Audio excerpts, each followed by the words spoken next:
don't be shy, because we're trying to make this as interactive as possible. It's a small group. We will have interpretation English and Bulgarian, so if you want to listen to that, don't hesitate. So the topic of this conference, of this workshop, is public procurement, which is at the same time a broad and legal framework, but also absolutely crucial for many civil service providers.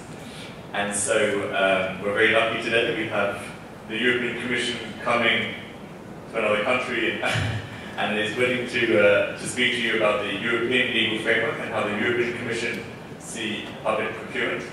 And on the other hand, I think it's also very important that you can also share your experiences with this topic, how you relate with your authorities and your funders through this mechanism to also the European Commission. It's important that everyone understands both the strengths and the weaknesses of this mechanism. From our perspective at ESVD, the understanding that we get from our members is that it can be used in the right way when it focuses and uses the right quality criteria, the right social clauses. The problem is that it's not often the case, and when it's not often the case, I mean it's very rarely the case. And there are different reasons for this. And so I think Anna is here to present how the European Commission understands this problematic.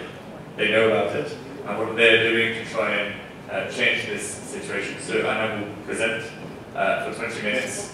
But as we are a small group, if you have any questions straight away that you want to ask Anna, don't hesitate. If not, after that, we can maybe have a quick Q&A, maybe if you have anything to ask, and if anyone else joins, to ask Anna about different issues at stake. Is that okay for everybody? And the idea at the end of this conference, of this workshop, is both to provide recommendations to the conference organizers, but it is also, just after the workshop, Anna and I will go to Sofia, where the Commission, together with the Bulgarian presidency, have a conference on public procurement, and it's my job to collect your understanding of the topic and to say it again tomorrow at the Commission's conference. It was a bit of a consensus situation where we were both organising conferences at the same time, so the middle ground was they come and speak here for one day and we then go to Sofia the next day. So it's really a good opportunity to express your concerns or interests to the European Commission, but also to ESV as an organisation. I'm also Thomas Bignell, I don't know everyone I think here, and I'm policy advisor at ESV. Anna, Thank you, Thomas. So I'm Anna Lupi. I work with the European Commission in DG GROW, which is the department of the Commission responsible for the internal market, SMEs and entrepreneurship. Also responsible for, in part, for social economy. And I work more specifically on public procurement. We have a team of like 50 people working on all kinds of different aspects of public procurement, and more specifically I work on what we call socially responsible public procurement, which is public procurement that is meant to have, let's say, a social impact, or in any case, it's, let's say, devised to pursue social policy goals. As you can see, we are not, in my department, working on social policy specifically. So this is quite a new and strange thing for the type of environment I work in. We come from a tradition. Personally, I'm a lawyer, so I also I don't have this extensive background on social policy. We come from an environment where we usually work on issues related to competitiveness of economic operators, and mostly, of course, private businesses and SMEs. So this is also, for us, this is a relatively new aspect. It's not a new expression, I would say, because social procurement is something that has been around in EU discussions for a few years now, but it's become increasingly relevant with the latest reform of public procurement rules at EU level.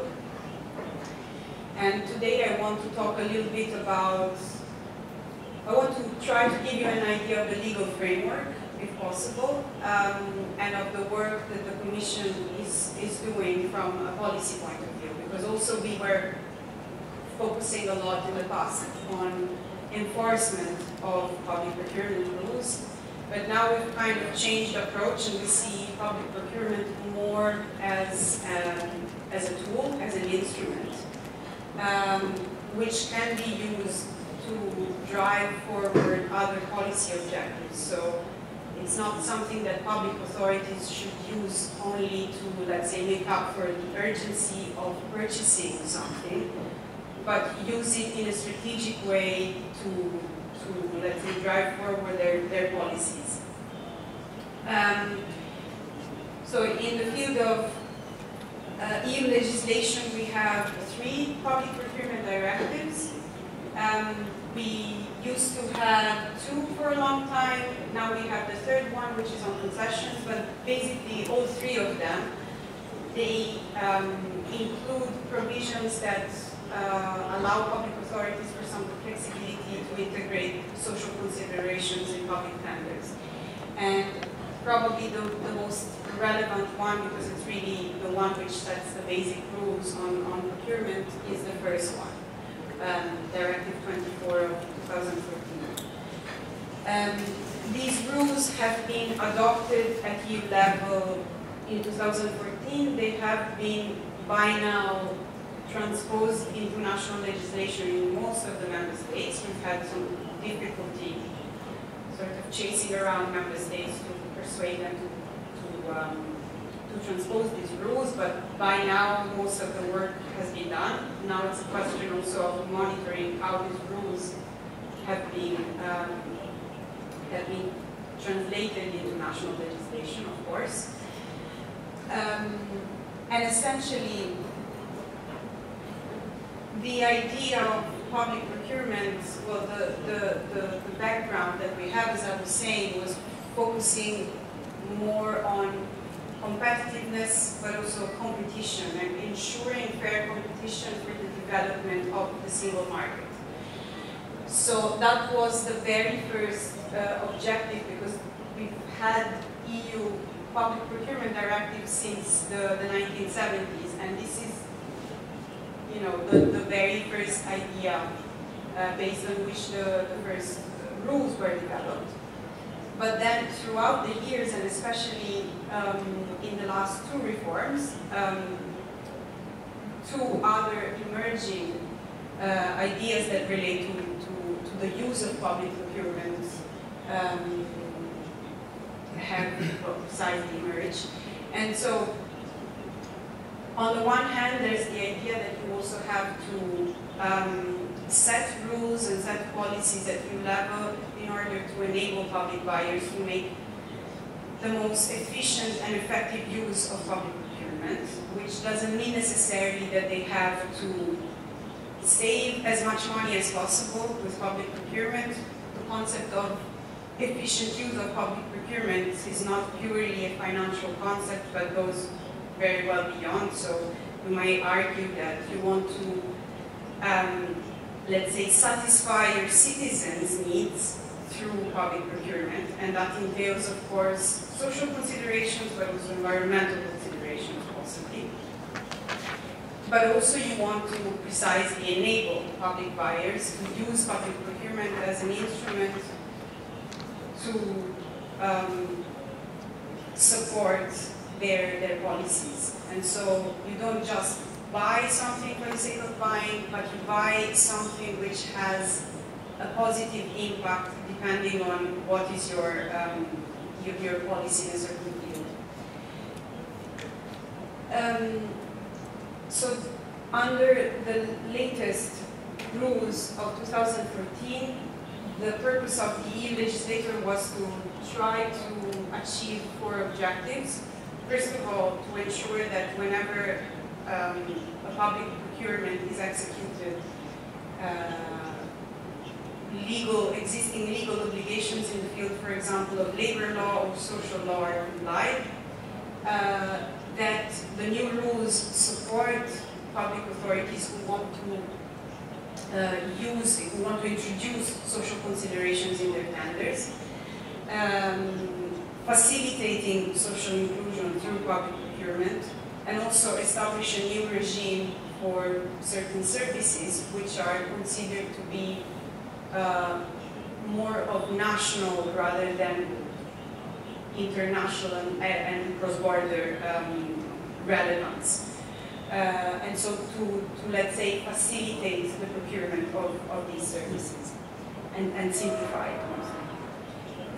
So the first objective, compliance with the applicable legislation, well, there's what we call a cross-cutting, a bit of a horizontal provision in the directives, which essentially states that national authorities have to ensure that whenever a public procurement contract is executed, all the rules, all the relevant social and labor rules are complied with. And so they sort of have to monitor and make sure that the contractor is, in fact, complying with these rules.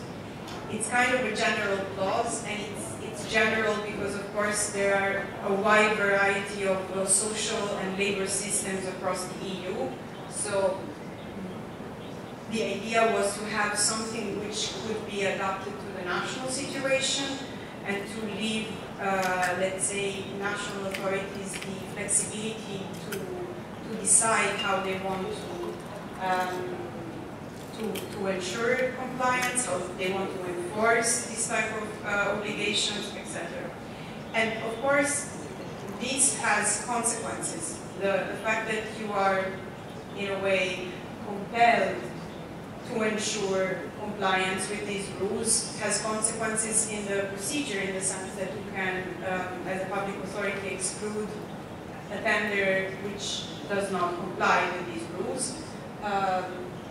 And also, for example, you are obliged as a contracting authority to exclude a tender when, for example, offer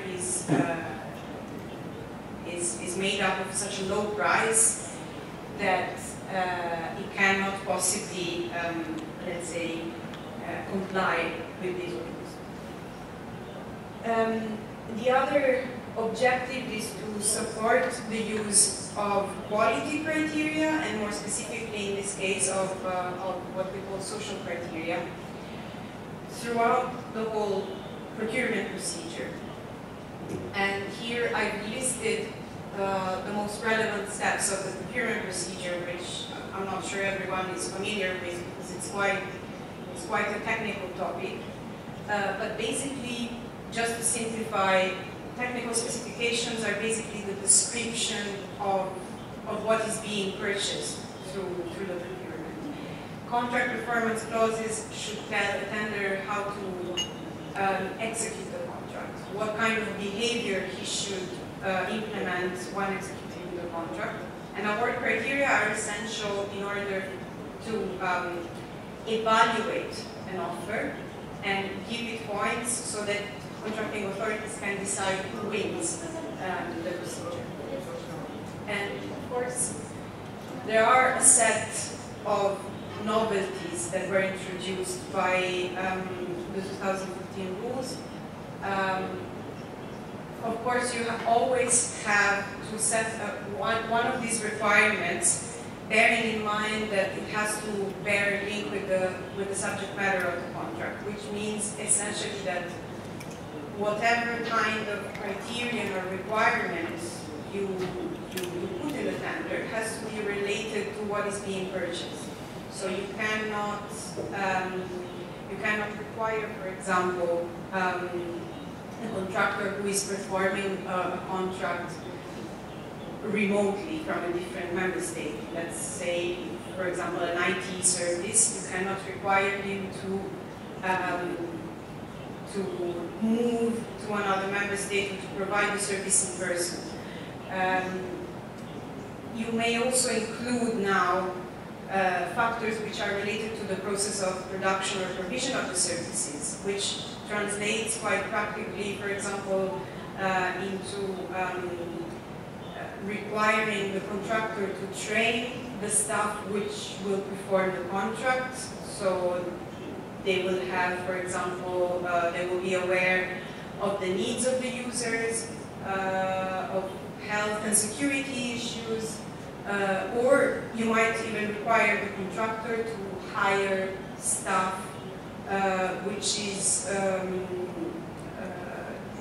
comes from a disadvantaged background, or disabled people, or long-term unemployed people as well.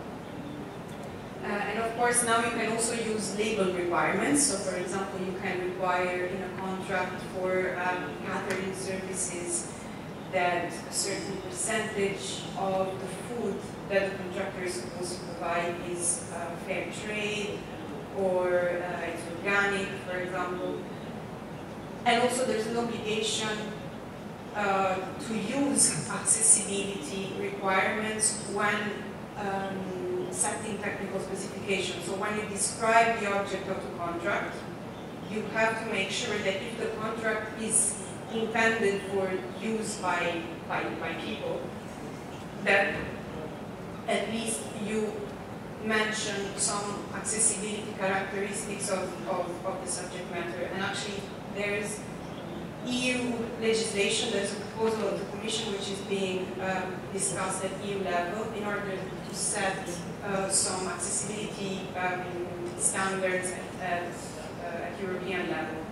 So once we have those rules, contracting authorities will be bound in a way to make reference to those standards at European level. These are some of the examples that I was mentioning before.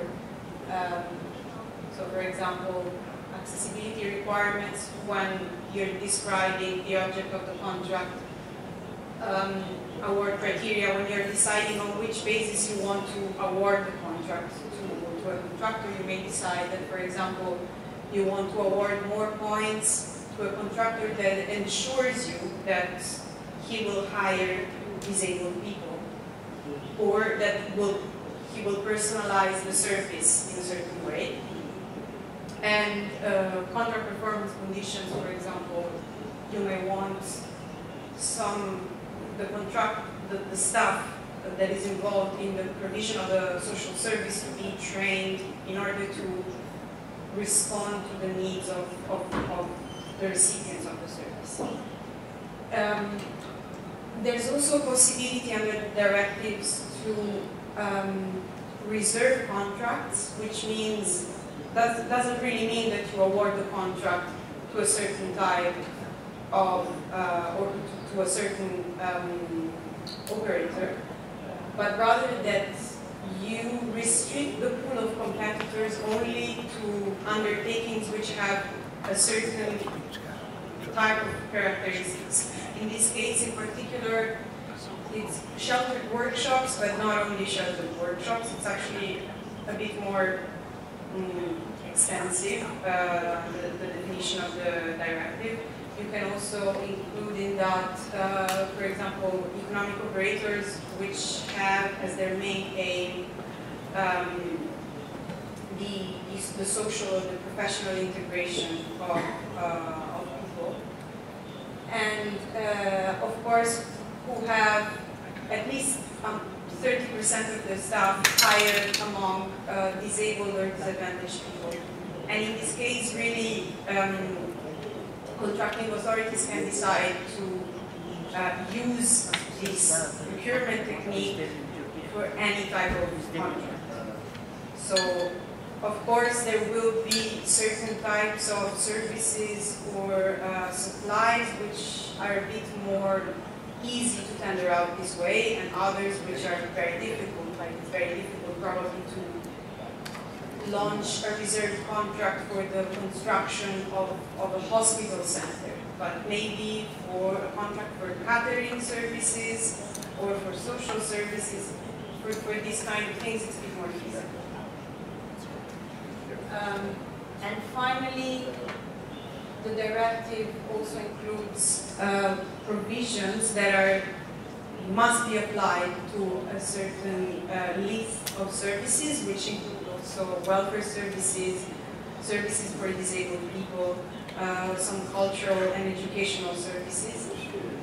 And in this case, there's much greater flexibility in comparison to other types of services or contracts.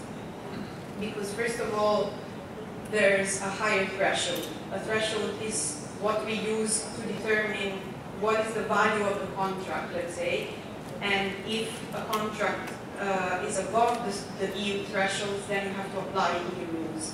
In this case, the threshold is much higher than for regular services, because for regular services it's about 130,000 euros. Here it's 750,000 euros.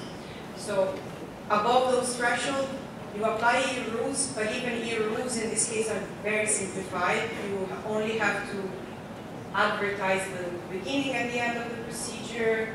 There are no procedural rules, so national authorities can decide what kind of procedure they want to apply. And below the thresholds, basically, they have complete freedom on how they organize the procurement of these services. And of course, in this case as well, you are allowed to reserve contracts only for certain types of services. There's a more limited list, but in this case, this provision is meant more for non-profits. The directive never talks about non-profits, but let's say that the requirements which it sets in order to be able to restrict the competition to certain undertakings, they reflect more or less the structure and the internal organization of non-profits. So that gives you a little bit an idea of what has been done with the latest legislative reform. Now I wanted to also mention what the Commission is doing from a policy point of view. As I was saying, we didn't have a very coherent and wider policy on public procurement up until a few years ago. We were focusing very much on enforcement of the rules, and the only policy work strand that we had was more or less digitalization, whereas now we've set out 6 policy pillars in our communication from October 2017. And let's say that the basis of the communication is that public procurement is a very relevant share of the European GDP. It's about 14%. So it's something that has substantial impact on let's say on the budget of the member states, but also on the lives of people. And we want to try to improve it along these 6 priority policy lines.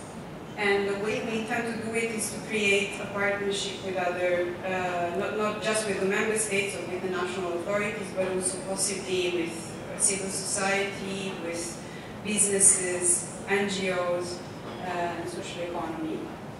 And I would say that the most important priority areas are probably in this field, the first one and the second one.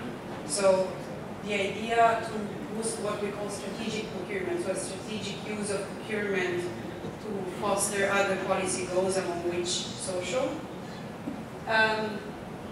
but also professionalizing public buyers, because of course using social considerations in public procurement, which is already a pretty complex and heavy exercise, increases the complexity of procurement procedures. So you need to have public authorities which are equipped to deal with this complexity. And of course, the only way to achieve that is to make sure that you hire the right people in a way which already have certain skills. You keep training them so that they are aware of the possibilities, but they have the skills to use them.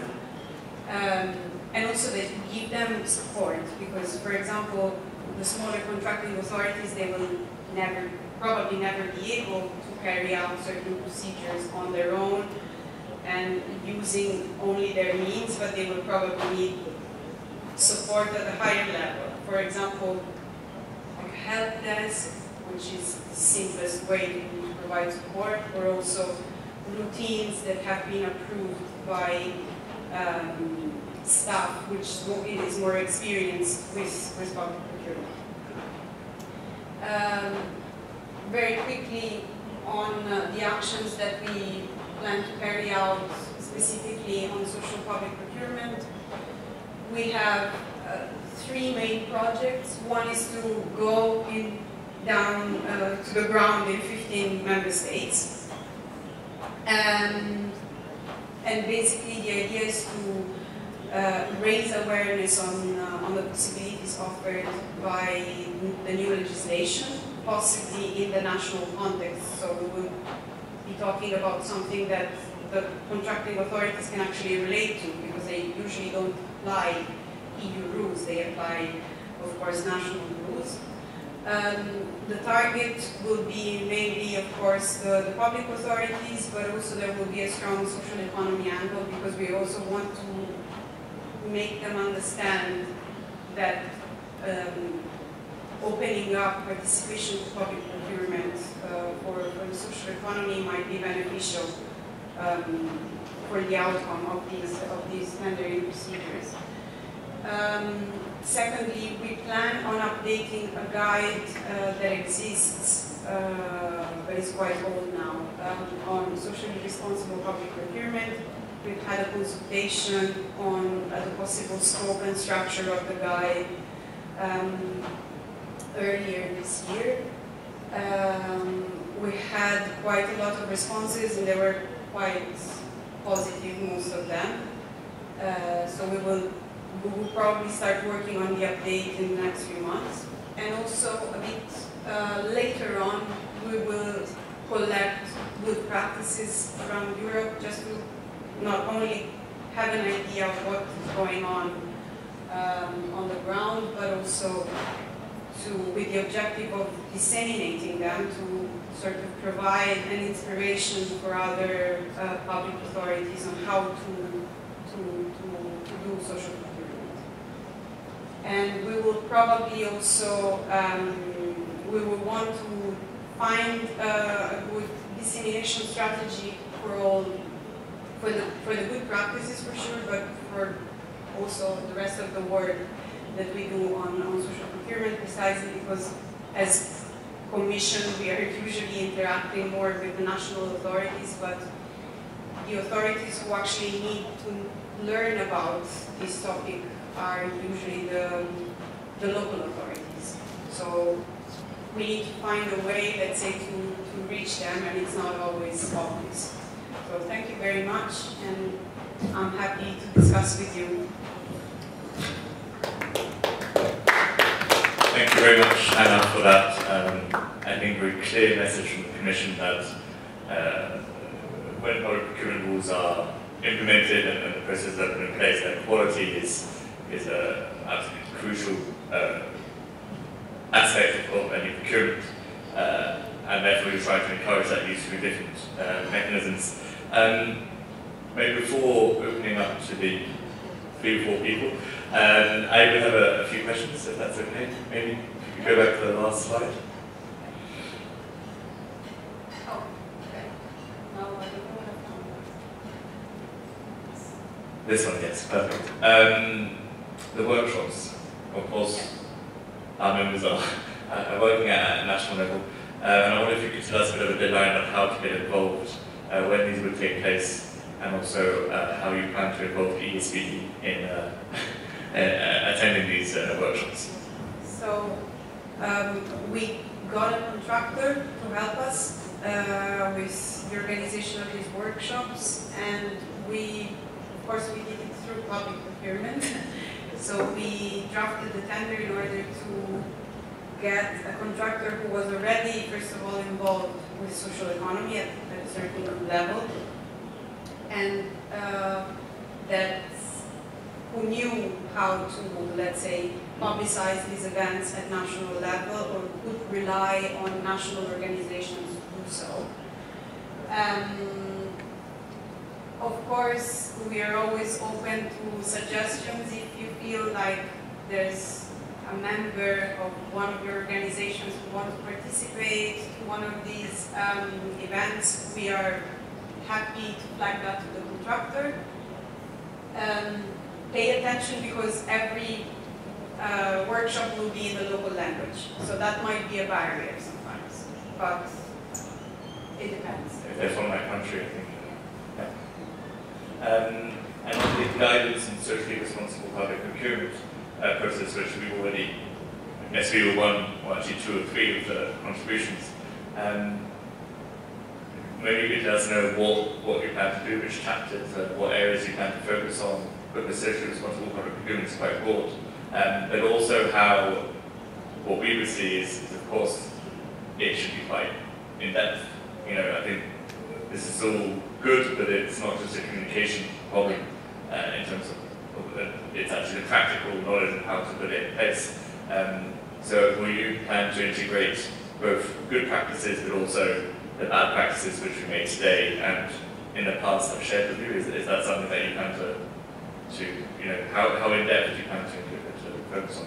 The general idea is to create something which is possibly at the same time concise, but also covers a bit not only the procedural aspects, which are very important and on which there's quite a bit of updating to be done from a legal point of view, but also to cover the phase of the preparation of public tenders, which is very important, because if you don't decide what kind of outcome you want, you will not be able to roll out a procedure consistently with your objectives, but also the phase after the signature of the contract, where public authorities should be, and often they don't do that, because they're not equipped and because they don't come to that prepared. They should monitor how the contract is actually implemented and how they can react if they see that something is going wrong. So that is a bit the general idea. We would like it to be concise, because we know that if you produce a guide which is like 500 pages long, nobody will want to read it. And it will be translated in all languages, because again, it doesn't make sense to produce something only in English when we know that in some member states that might also be a barrier. When it comes to good practices, we plan to include some good examples, possibly in a way that also allows contracting authorities to reflect on how to take inspiration from that, because the national systems and the national legislation can be quite different. So it really depends how you have transposed the directives at national level, whether you can do certain things or not. So we will try to flag that as well. And negative examples, we are thinking of including them, but I think what's more important is that negative examples can help us understand where the problems lie, and so it can kind of guide us in terms of the recommendations we can give to overcome them. So. Thank you, Anna. Would you have any questions? This is a great opportunity to ask and question the ivory tower that the European Commission sometimes is. I'm half joking. Any comments, either questions or comments on your own personal or professional experience with public procurement? Do you understand this perspective? Or? Please also introduce yourself. Okay. I'm Steph from Flanders, Belgium. Yeah. No, first question. The workshops you're proposing to do, is it for the public or in the authorities? The public authorities? Not just public authorities, but also we want to have in the audience public authorities and social economy, the social economy sector. Okay. That is our baseline, let's say, and then if we have other actors, they're welcome, but okay. that is really, those are really the two targets of the workshop. Yeah. And how are the member states selected? Because Belgium is not in it, I see. So when we try to have a bit of geographical balance, first of all, but also to have member states which are more mature in using quality requirements in public procurement, and other member states which do it very rarely, and so they don't have that kind of experience yet. But also one thing I should point out is that when we started working on this project, probably only half of the member states around Europe had started transposing at least a very basic directive.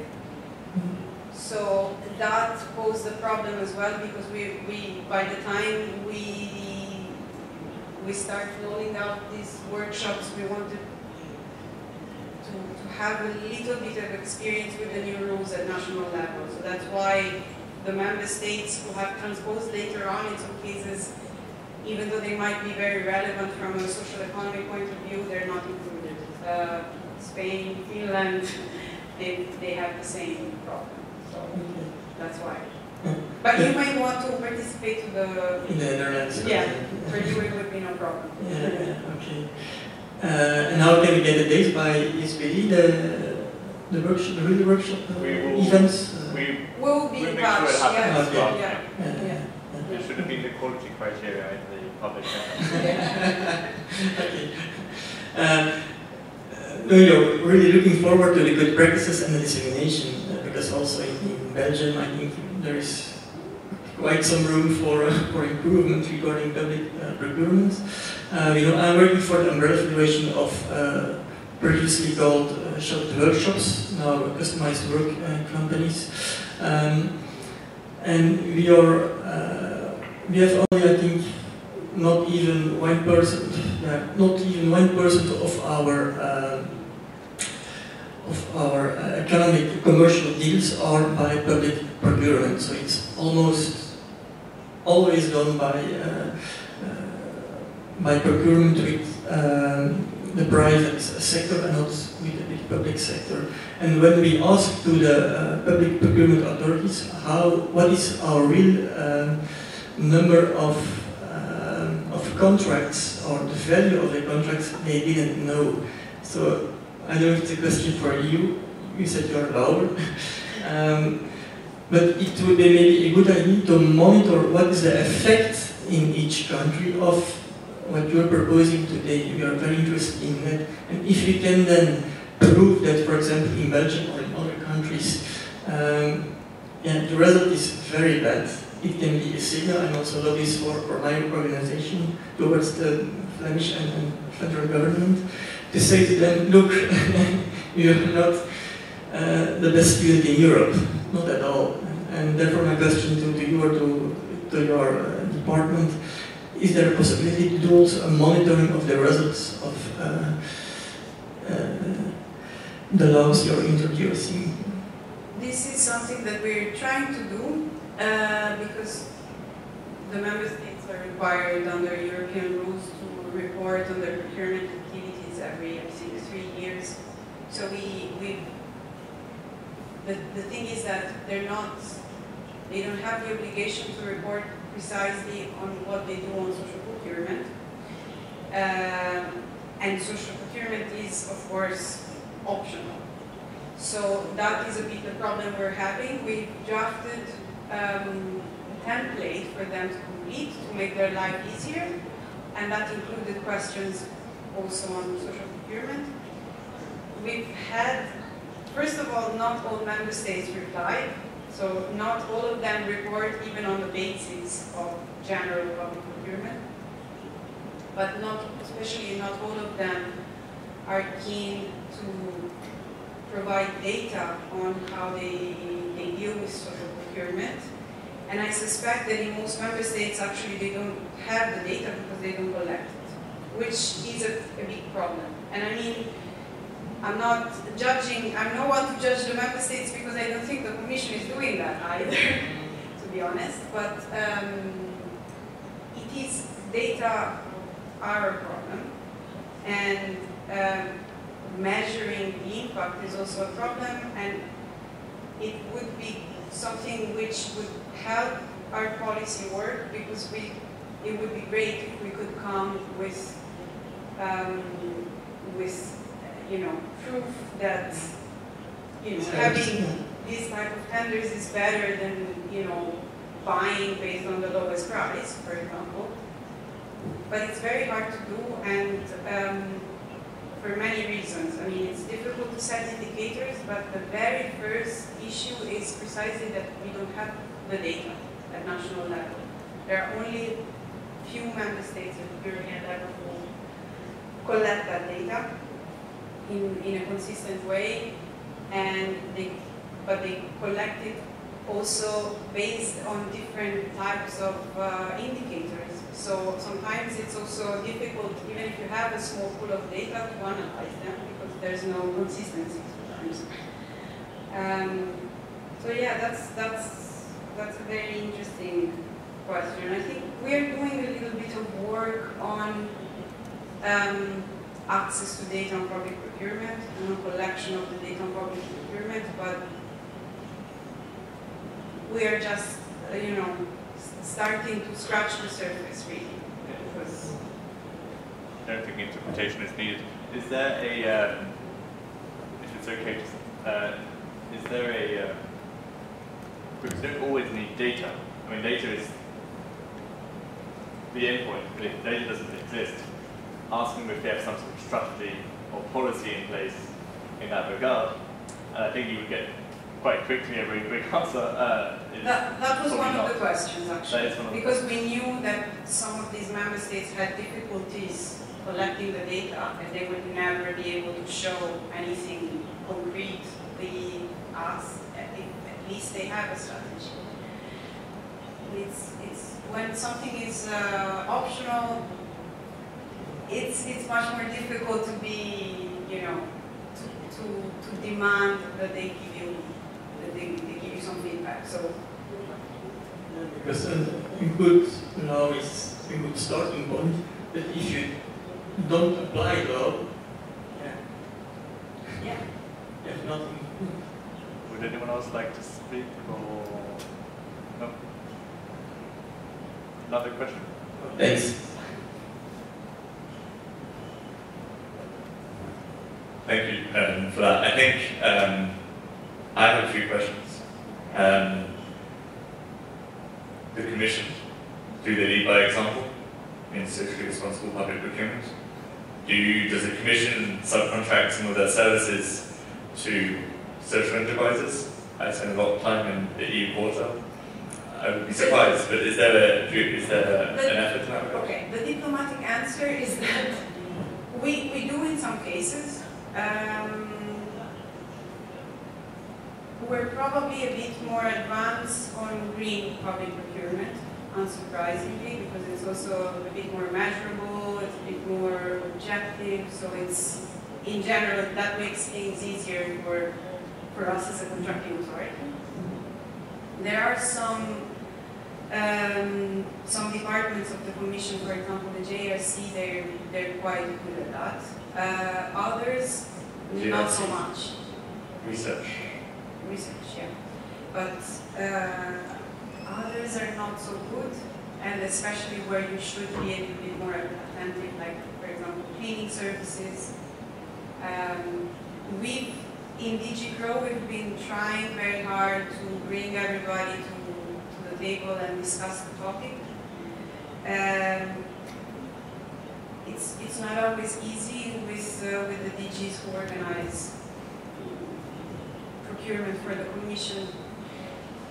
It's probably also something that we should not do, but we feel it's important because otherwise it's kind of a double standard. I mean, we're going to the member states demanding that they use strategic procurement, and then we don't do it ourselves. It's an issue, yeah. Yeah, I will make sure to raise it tomorrow in the future. regarding the event in, so you have these workshops, I think what could potentially be possible is to, with an ESBD's core funding, which we receive funding every year, maybe also organize events in some other remaining countries, if there is interest from our membership to do that. I would assume that it would be supported by the Commission, so if there is interest, maybe we could complement in some way in that regard. I have a question on some issues with, especially the light regime for social services, where they can reserve contracts, Article 77. Yeah. They can reserve contracts for basically non-profits, but the contracts last for 3 years. And I think anyone who does social long-term, let's say social service provision, the whole objective is the sustainability, the long-term continuity of the care for an individual. Of course, if the care is not good, then that's another matter. But we can see sometimes in procurement practice, sometimes good procurement practices, if they reserve it for 3 years, and then they change their opinion, and it's another provider, and often cheaper and cheaper and cheaper, and you see over a 9-year period that the service provider changes twice. The individual either has to change where they live, or they can see that the quality of their support they receive. Like in Finland is a good example where someone lived in quite a, let's say, a very good sort of, as independent as possible for an individual, quite severe support needs. And then the contract went to someone else, and then they didn't have their own kitchens. And then the contract went to someone else, and then they lost their own toilets. And I mean, we get that process where it's continually going in that way. Okay, the 3-year barrier is not the only explanation for that, but how do you see public procurement and the continuity of social service provision? And is there any way that the EU legislation can counter that? On the issue of the reserve contracts for social services, yeah, there's the issue of dealing with the 3-year period. That was, I think that clause on the maximum 3 years was introduced to counterbalance the fact that you're restricting the competition. So you don't want to, let's say, foreclose the market. You don't want to, award the contract for 20 years, and in 20 years' time there will be only one provider. It's still the same provider because you foreclose the market for such a long time. But there are ways also to work around it, and to make sure that there is a little bit more continuity, and that you launch the award a little bit beforehand. If you're quite prudent, let's say with timing, you can get around that. But in general, and especially for social services, the directive says quite clearly that the continuity of the service should be taken into account when drafting tenders for these services. But I think it's something, it's an aspect that is particularly relevant to these services, but it's something that can be taken into account also for other for other services which are not necessarily regulated under the light regime. Of course, it's always a very difficult element to balance, with the other elements of the contract, because again, you don't want to have a contract that is too short, but also you don't want to have a contract which is too long. And what if you end up with the wrong provider? Then it's hard for a contracting authority to resiliate the contract because they need someone to provide the service. So it's possibly one of the most challenging aspects as well, because it's not easy, and it's really on a case-by-case basis that you have to look at what you're going to tender out and see how to adapt it. It's an inherent sort of dilemma that, but I think it goes beyond just public procurement. In many mechanisms you have a situation like that. Yeah. For ESVD, the UN Convention the vice versa with this means it's very important. It's like the guiding light for how society as a whole can help support people with disabilities and inclusive society. Social services are part of that society, and in particular, they often play a key role in the inclusion. And what I think there's two questions. It's firstly, in the, I think it's Article 77, I did it wrong, there are possible quality elements, user involvement, etc. And maybe would it be possible to explain what are the different options available there in terms of quality and how in depth can they go? And I think the second question is, the EU ratified the UN Convention. I think now all 28 member states have signed it. Why are the quality elements still not mandatory? And there's something which, the EU legislation is all very good talking about quality criteria, but in practice, when you get into situations that you explained yourself, even the Commission, they get into a case where your department know which way is maybe the best way to do it, but then those who are in charge of catering or other issues, they don't take it into account themselves. But that maybe means that the legislation should be stronger. What was the debate there? And is there room for change in the future? Do you have any questions to those? For sure there's a possibility to go a little bit more in detail on what quality means. That article already is spelling out a few possibilities, which are again possibilities that you may lose depending on what you buy. And the problem with public procurement rules is also precisely that they cover the whole spectrum of public purchases. So those rules should serve to buy a school, a hospital, a bridge, 100 chairs, services for disabled people. So it needs to have a lot of flexibility, which is why I think for the time being all these quality criteria are optional, to give contracting authorities the possibility to play around with them depending on what they are buying. So the idea is to really, for the time being, not make them compulsory, but just keep sending the message that, this is possible. There are already some contracting authorities doing it, and you should keep on trying, and you should,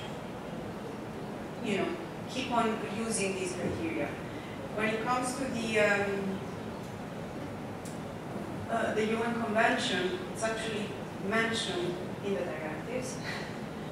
So that's good. That gives us, let's say, one more argument to say, well, but you should take that into account. I think the difficulty is really reflecting on how to concretely, like what kind of concrete suggestions can we give to the contracting authorities so that they can start at least a reflection, they can start little by little to integrate certain aspects, because it's not something that is going to happen all at once where they take into account all, all the spectrum of quality requirements that should be integrated. They will start maybe with something very simple like, okay, let's for once ask the users of this service, what they think, what they need. But that might still not be enough. There might still be room for improvement. So it's more of an incremental, a soft approach to encouraging in the right direction, which you've been able to soften like that. But from our perspective, it's understandable to a certain extent, but there are issues there which I think should have been maybe better dealt with at the time. Hopefully in the future it can be better dealt with. What some member states do sometimes is to set targets. Usually they set quite generic targets, like by 2020 we want to have at least 20% of our procurement be green procurement, whatever that means, because it can mean many things. But even those general objective, like targets, they don't always work. First of all, because probably it's difficult again to measure and to judge what is green and what is social, and to keep track of it. But also probably because setting a target is part of the effort. But if you set a target and from one day to another you tell your public buyers, okay, from now on you start buying green, they will go crazy over it because they don't know how to do it, maybe. So it's a process that involves a lot of different, this is why I also see it more as a soft approach, in the sense that making it compulsory per se, I mean, it might be useful, but it's not the only tool that you have, and it's certainly not the only tool that you should use. You should tackle the problem from different angles. Is that creating any questions on your side? I will continue then the Q&A.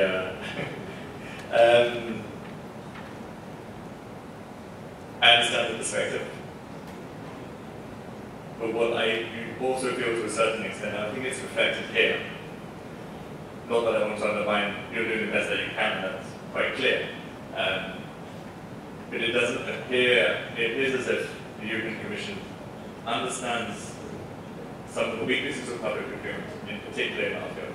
I think that's reasonably clear. There are diverging opinions, but the official position is quite clear. Then, why don't they back it up with, okay, soft mechanisms? But it appears as though, if that's all that you can afford, it's not much given the impact that public procurement has in practice, and only being able to do 15 member states, rather than 28 member states.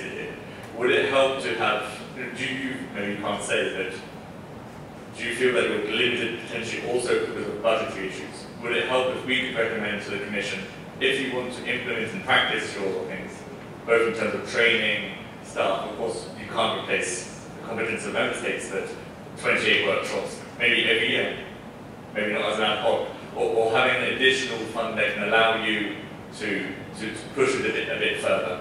Here it seems a bit very important, very good, but given the extent of the issue, should we have more funding available? Is that something which, I mean, of course you would say probably yes, because it's still unions, but that's something which we could easily push, for example. For the time being, I don't think the problem is so much the budget, rather the, well, for sure, I'm very partial in this, but the availability of human resources.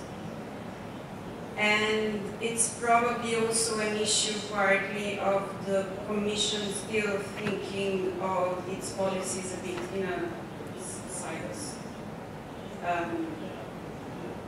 Internal market is one thing, social policies are another thing, environmental policies is a completely different thing. It's getting better from that point of view, but it's still very much a tendency that is present in the Commission, and that doesn't help, because if we had better synergies with other colleagues, it would be much easier to do things. But the synergy doesn't start just from colleagues getting in touch with other colleagues. It starts from above, really. So if there was a better convergence on policy objectives, that leadership. Yes. And that actually comes to my follow-up point, which is you mentioned, I think, previously that professionalizing staff is very important. And in particular, by that, my understanding of the small frontline staff who then make the procurement themselves. I think that's partly the problem, but I wouldn't be as naive to say that's the only issue. I think there's a lot of lack of political leadership to a certain extent. And what are you doing? There are different instruments at European level. People say we can't put pressure, but the Commission, we all know the Commission can put pressure on member states. So what are you doing also to reinforce the political commitment to implement this perspective? This is something that we're very much aware on, and I think the Commission put it bluntly, feels a little bit guilty for, in the past we've kind of not very, maybe not very explicitly, but we've let member states understand that we liked purchases made at the lowest price because it was saving money, it was not creating budgetary issues. So member states now also probably have this perception of the Commission as, you know, we want to do things as cleanly as possible and, you know, as cheaply as possible. So we are trying to change that perception, mainly through communication, of course, and we are, in the last few years, we've been organizing a few high-level events to sort of persuade also politicians at national level that they should focus more on quality rather than price. So that is a bit an ongoing thing. But again, we have just maybe started to discuss these aspects of procurement, because before we used to focus very much on legislation and legislation only. So it's a bit, we are still also, I think, learning a bit how to approach the topic from this point of view. It does make sense that on the one hand, rightly or wrongly, the European Commission has been very much pushing, let's say, austerity in many countries, and on the other hand, you're then telling them to not go for the cheapest offer, but to then go for quality, which is an argument which is possible to have. That's okay, because you make better use of money, and that's also part of it. But I understand it's not easy to do. But the Commission have also got quite a lot in that regard in terms of how they're phrasing these issues, and I think that's very positive that the Commission are much more aware of social issues and social realities nowadays, and in particular the impact, and are changing that so surely, and I think that's very positive in particular in regard to public procurement. I think we have to end soon because people left now. Which is there any last question or comment? Okay, we will take some of these messages tomorrow to the Commission. Hopefully you will also bring it back to your unit. And I think the main messages are continue in terms of pushing, I think, your message, which is, generally speaking, we can fully support, which is using more quality principles. ESPD is willing to help in that regard. I would recommend the EU to lead by example. This helps.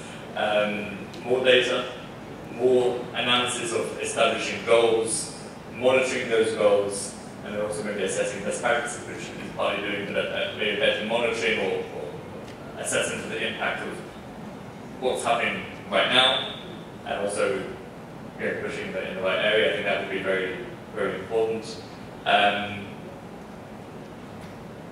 Putting as much pressure on member states as possible, and there are different instruments for that. I think the European semester could be one. But also, I think the biggest aspect is when you talk about public procurement, don't just engage with the authorities.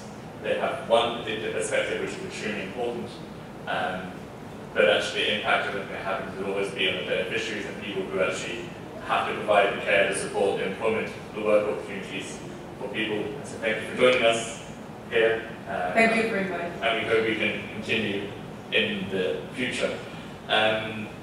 We will also be having a conference on funding next year in Bucharest in May, which will be one of the 2 international conferences that we do, and public procurement will be an important topic, and we hope to be able to provide you with some feedback in that regard. If ever you have any data or information or good practices, bad practices from your countries that you wish to share, please share them with us, because what I tell and my colleagues, I don't know, it all reflects on what your reality is. So if ever anything pops up or a study, don't hesitate to share with us. I mean, that's always important, and then we can then share with Anna. And we will then communicate with David too. So thank you very much to Anna, to the interpreter, and also to our 3 brave guests here who are surviving. And I think there's a concluding ceremony after this, and I think everyone needs a swimming course swimming in the sea. So good luck. Thank you very much. Thank you.